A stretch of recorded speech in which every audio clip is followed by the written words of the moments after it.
Graduation day has come and gone for the students at San Diego State, and that means the spring sports are winding down their seasons.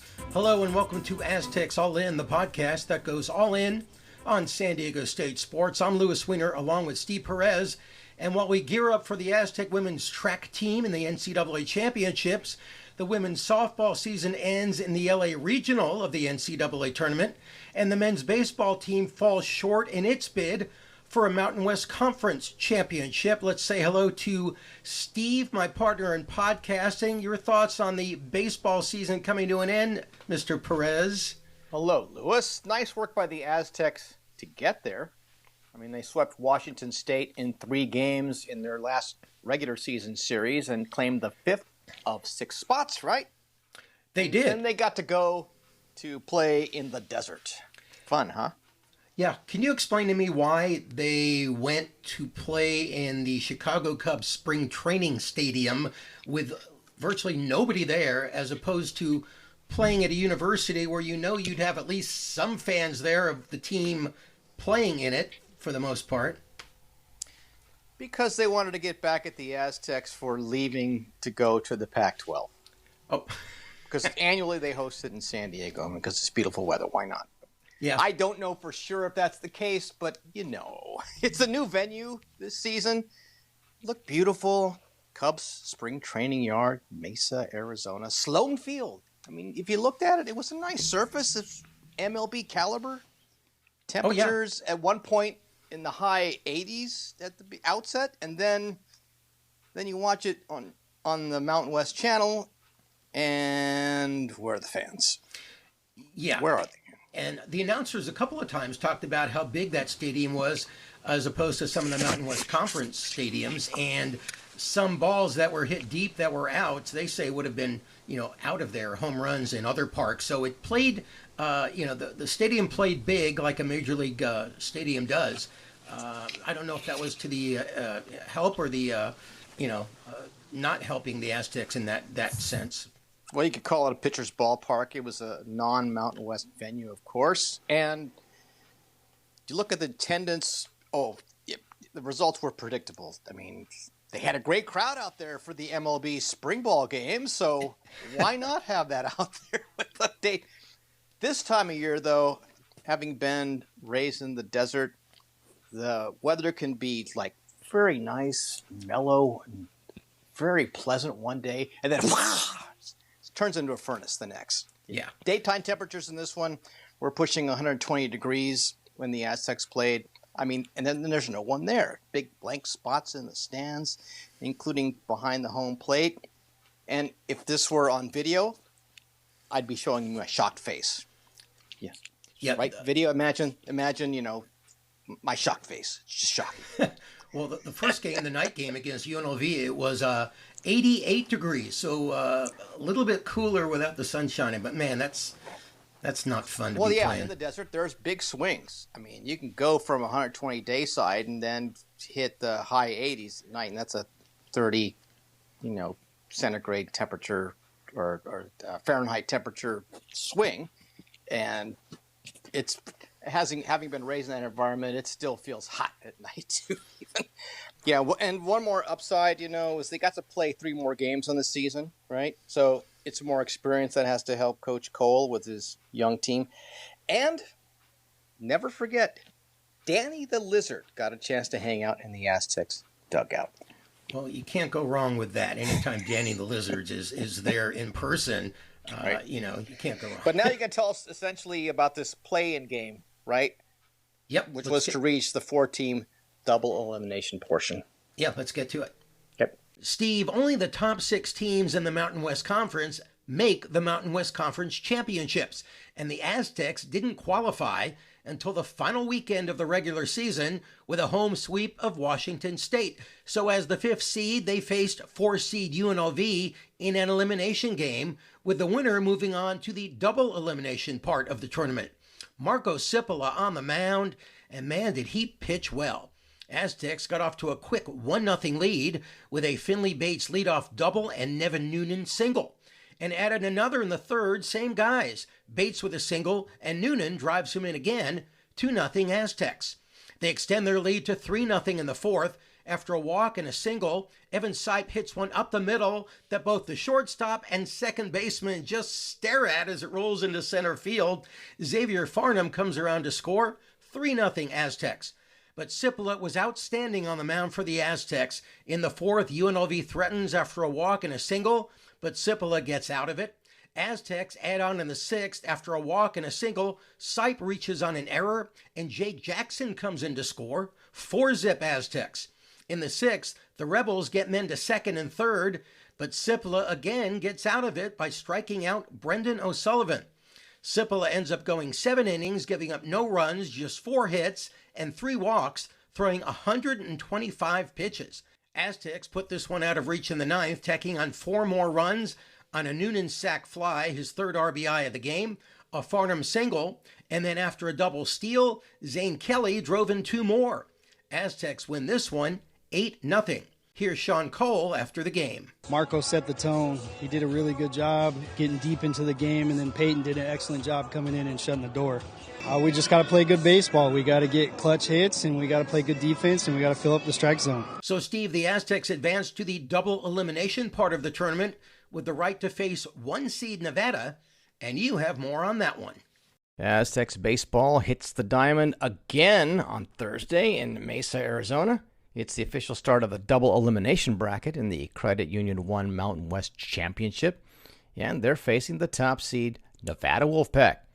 It's a balmy 101 degrees at the 1:07 p.m. start, and after a night game win over UNLV the evening prior, Aztecs on short rest but intent on bringing the heat. Xavier Cardenas III, call him El Tercio, takes the mound for the red and black. Nevada counters with Peyton Fosier. Wolfpack loaded with all Mountain West talent, including the co-Tony Gwynn Player of the Year, senior Dean Toigo, and Freshman of the Year, Sean Yamaguchi. Aztecs first on the board. Shortstop Devin Noonan spacks a 2-run homer to left field at the top of the first. He drives in Jonathan Smith, who drew a base on balls, but Nevada answers right back in their half, and boy did their bats catch fire. With 2 outs, Cardenas tosses his 10th wild pitch of the season, and then bam! Jackson Waller, a San Marcos native who prepped at Mission Hills High, crushes a 3-run dong, and just like that, lead's gone. Aztecs trailed 5-2 after 1. The second inning, more trouble. Slovenly throw to second ends up in center field, resulting in the 101st stolen base against the Aztecs this season. Center fielder Jake Jackson can't handle a pop to shallow center, leaving Nevada with a runner on second. Freshman of the Year Yamaguchi up, a bunt single, guys on the corners, and Coach Sean Cole's out to the mound. A sac fly scores another, and with 2 out, Nevada tacks on more, making it 8-2. Cole pulls Cardenas, El Tercio's day done. Aiden Russell steps in, struggles to find the strike zone, and by the fourth, Nevada poured it on with a 2-run, 2-out triple, hitting double figures at 10-3. They added 2 more before the inning ended, leading 12-3. Game is 2 hours old. Temperatures weren't the only thing rising. Nevada's bats and fuego.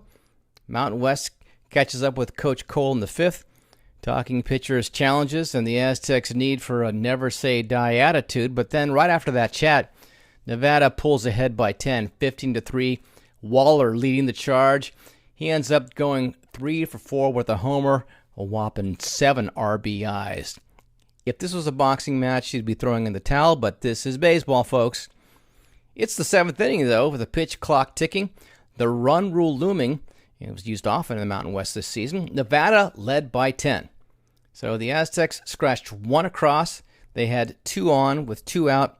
Sammy Kaler at the plate, but a called third strike ends it. Aztecs head indoors to cool off after the 15-4 loss, dropping into the losers bracket. Steve, it's 5 seed San Diego State against 6 seed San Jose State in an elimination game, with a team needing to win 4 straight out of the losers bracket to claim the Mountain West Championship. Omar Serrano on the mound for the Aztecs, and the Spartans strike quickly in the first. Alex Fernandez doubles, goes to third on a throwing error, and scores on a ground out to make it 1-0. But the Aztecs come right back to tie it at 1 in the bottom of the first. They load the bases after 2 singles and a hits batsman and score on a sacrifice fly by Daniel Arambola. In the third, Serrano in all sorts of trouble. After 2 singles and a walk by the Spartans to load the bases with nobody out, Serrano somehow gets out of it with a shallow fly ball out, a force out at home, and a strikeout. But no such luck in the fourth. David Gianni led off with a double for the San Jose State. He was sacrificed to third and scored on a Jake Maroney groundout. 2-1 Spartans. In between innings, Coach Sean Cole was asked about his pitcher. We just got to finish our pitches better, get ahead in the count, and get up there and hang zeros. He did a good job of managing that inning with the bases loaded. Right there, he gave up a run, but we need to put some runs on the board for him too. He's pitching well. Then in the bottom of the fourth, the Aztecs with a huge chance for a big inning. Arambola leads off with a single, and while he's trying to steal second, batter Xavier Farnham is called out for batter's interference, so Arambola has to go back to first. But then Jake Jackson gets hit by a pitch, and Zane Kelly gets to first on a misplayed fly ball, loading the bases. But San Jose State, 7th in the nation in double plays, gets out of it on a huge slow grounder to short that Evan Sipe somehow isn't able to run out. The Aztecs don't score, but San Jose State breaks it open in the fifth. After a walk and a double by Zach Camizo makes it 3-1. Jariah Lewis goes deep for a 2-run homer, 5-1 Spartans. They tack on 2 more runs in the sixth, making it 7-1, chasing Serrano from the game. He threw 5 1/3 innings, giving up 5 earned runs on 9 hits and 4 walks. But the Never Say Die Aztecs start chipping away with single runs in the 6th and the 7th to make it 7-3. And then the big inning they've been hoping for. They make it a game in the 8th. After 2 singles and a walk to load the bases, Zane Kelly scores on a Jonathan Smith fielder's choice, and then Nevin Newton hits a fly ball to shallow center field that drops, bringing in 2 more runs. He advances to third on a wild pitch, but is stranded and does not score. Peyton Rogers throws a scoreless 9th. He was absolutely great in relief, throwing 3 2/3 innings, giving up no runs, and giving the Aztecs a chance to win it in the bottom of the 9th. But they go 1-2-3 in the 9th, ending their season. Steve, they finished with a record of 20-39. So Lewis Aztecs went into the LA Regional with momentum and the mindset to steal the show and maybe a few bases along the way.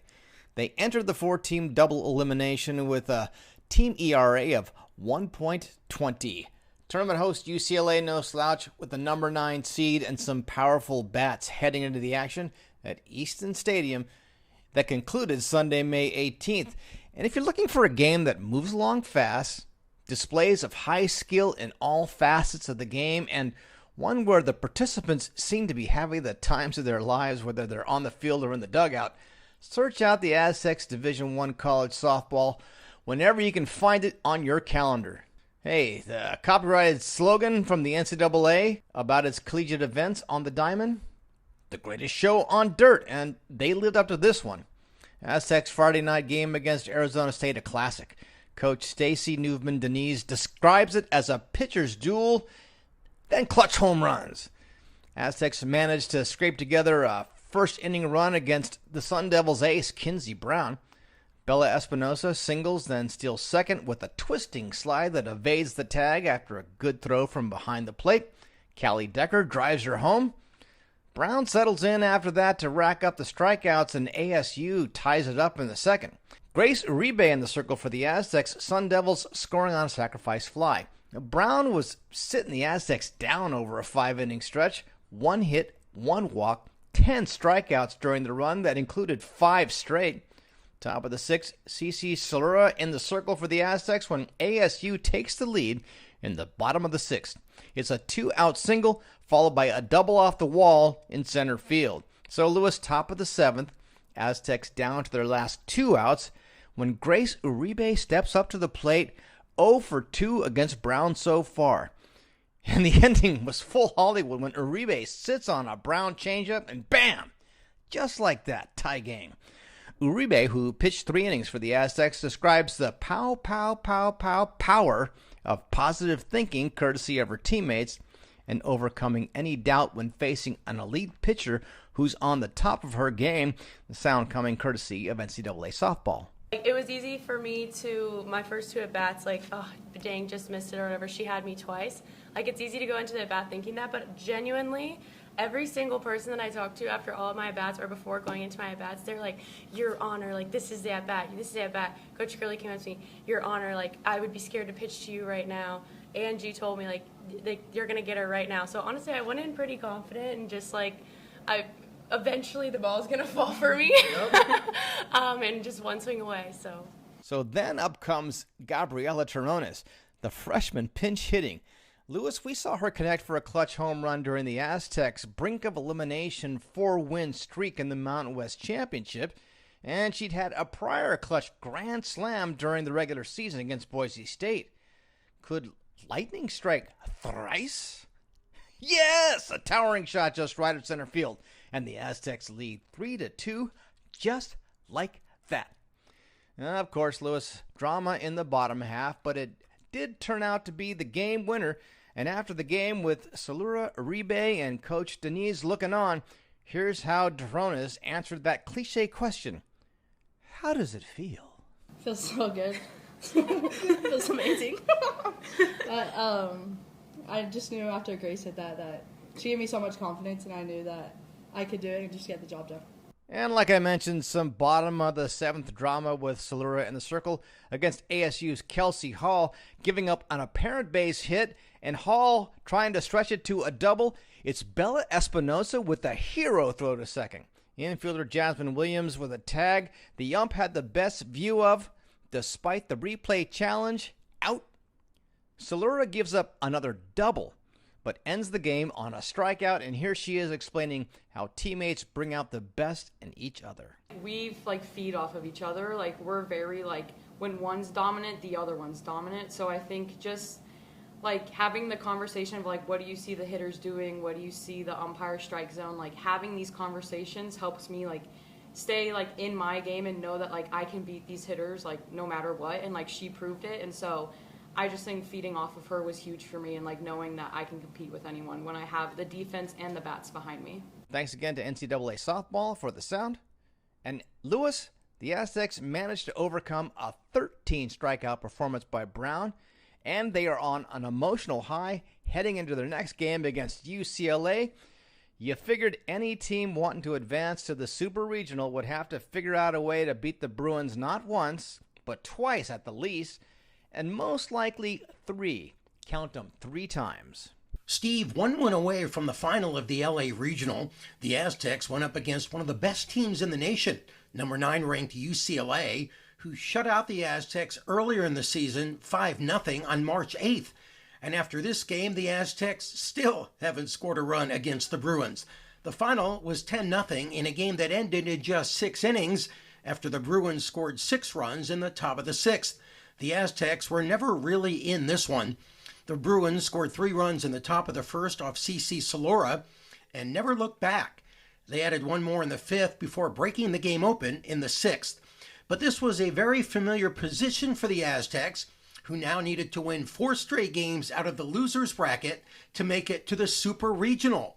And that's something they did just a week earlier, coming back to win 4 straight to capture the Mountain West Conference Championships. The Aztecs faced UC Santa Barbara, a team that was also shut out by UCLA a day earlier. And this turned out to be a great game. After nearly a 5-hour wait in between games, the Aztecs and Gauchos squared off with Salura once again on the mound. The Gauchos put the pressure on in the first inning. After a strikeout, they loaded the bases on a walk, a single, and a hit batter, and went up 2-0 on a single to right by Bella Fuentes. Salura kept her team in the game, though, tossing shutout innings in the 2nd and 3rd, and then the Aztecs struck back. In the bottom of the 3rd, after singles by Bella Espinosa and Julie Holcomb, Callie Decker smashes a 3-run homer to left center to give the Aztecs a 3-2 lead. Grace Uribe took the mound for the Aztecs in the 4th, setting the side down in order, and then the Aztecs added a much-needed insurance run. Jasmine Williams led off with a double. She moved to 3rd on a bunt single by Espinosa, and scored on a Decker groundout to make it 4-2. Aztecs in command. But with Uribe still on the mound, she walks the first two hitters before Jazzy Santos, I love that name, put UCSB back on top 5-4 with a 3-run homer. Salora was back on the mound and shut out the Gauchos in both the 6th and the 7th. So with the Aztecs down to their final 3 outs, Gabby Torona singled, moved to second on an error by the left fielder. Jaylene Hernandez came in as a pinch runner, advanced to third on a flyout, and then down to her last strike, Shannon Cunningham singles to center to tie the game at 5. So on to extra innings we go, and the 8th did not go the Aztecs' way. The Gauchos scored 2 runs off Salora on a home run and an RBI single to make it 7-5. In the bottom of the 8th, Holcomb appeared to beat out a throw to first with an infield single, but it was overturned after review. The Aztecs did get the tying run to the plate, but there was no late inning magic this time. Aztecs fall 7-5 and end their season with a record of 38-19. Aztecs women's track and field team headed to College Station, Texas later this month with 10 athletes qualifying for the NCAA Championships first round. Standouts Jada Pierre and Shakina Foote lead the charge. They claimed gold medals at the Mountain West Championships at Veterans Memorial Stadium in Clovis, California. As a team, Aztecs finished 4th overall in the conference. Pierre took first in the 100-meter hurdles, clocking 13.12 seconds. That's the 6th fastest in Aztec program history. It marks the 5th straight season an Aztec has won the 100-meter hurdles title. Foote dominates the 400 meters, finishing 52.12 seconds. That is 1.24 seconds ahead of the runner-up. This is her 3rd consecutive 400-meter gold, giving her the most 400 titles in Mountain West history. Aztecs' 4-year streak in the 4x100 relay ends with a 4th-place finish this year. In the final Mountain West team standings, New Mexico takes the top spot, followed by Colorado State and Fresno State. There are 5 Aztecs earning all-conference selections. Pierre in the 100-meter hurdles, Foote in the 400 meters, Peyton Bedrosian in the pole vault, Charlize James in the 100-meter hurdles, and Lauren Harper in the 800 meters. So 10 Aztecs qualified for the NCAA West first round by ranking among the top 48 declared athletes in the West region. Top 12 finishers in each event on May 29th and 31st in College Station, Texas, will advance to the NCAA Final Championship meet June 12th and 14th in Eugene, Oregon. Foote enters ranked 8th in the West in the 400 meters with a time of 51.42. Pierre qualified in 2 events, the 100-meter hurdles, where she ranks 14th, and the 100 meters, where she's 41st. Foote and Pierre also join Olivia Hicks, Aji Mbai, Michaela War in the 4x100 relay pool. Aztecs ranks 16th in the West at 44.29.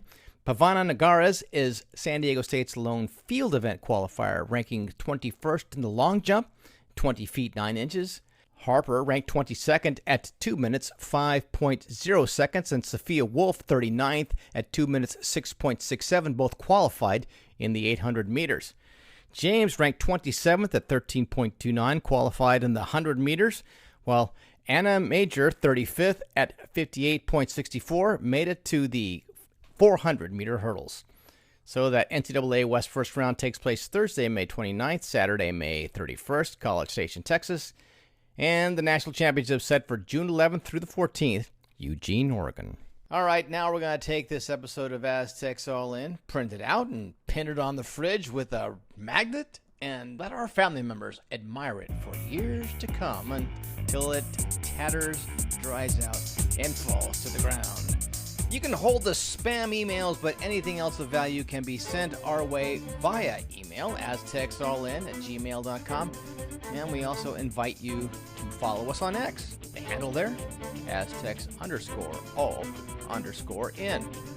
So for Louis Weiner, I'm Steve Perez saying thanks for giving us a spin on Aztecs All In.